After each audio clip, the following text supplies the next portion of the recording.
Light and dlight. Tuko na remote universal hapa, vile vile tuko na license.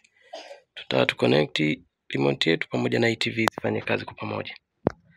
Kwenye hii universal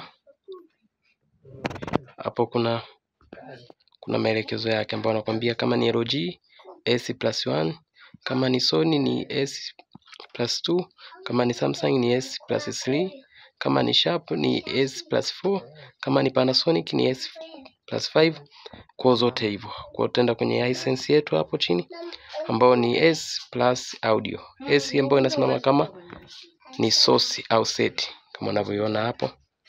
Na remote yetu ndio hii. Basi tukiwa na TV yetu, tukiwa na remote yetu hii, ndio kuminya hapo chini ya license. Wakati huo remote hapa itakiwa kiminya hapa inavyowaka ukuta license kwenye sensor yetu. So tutaenda command.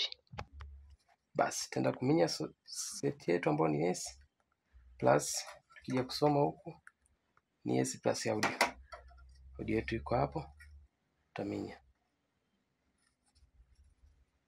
Bado tukiminya hivyo plus audio tayari imesha select. Tutaenda kuminya source. Tunaona kule. Tukienda remote yetu inaenda sawa na sisi tunavyo command.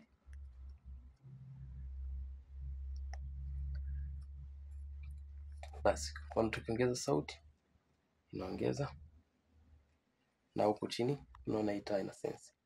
Tukitaka kuizima TV yetu inazima, na iwasha tena kupitia remote yetu.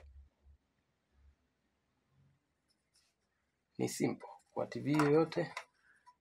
Ukija kwenye hii chat ukaisoma maelekezo yake hapo utaona. Alafu nakwambia kwa common LCD ambao utaminya kwa mfano seti 1 2 3 mpaka 5 kwa hizo common.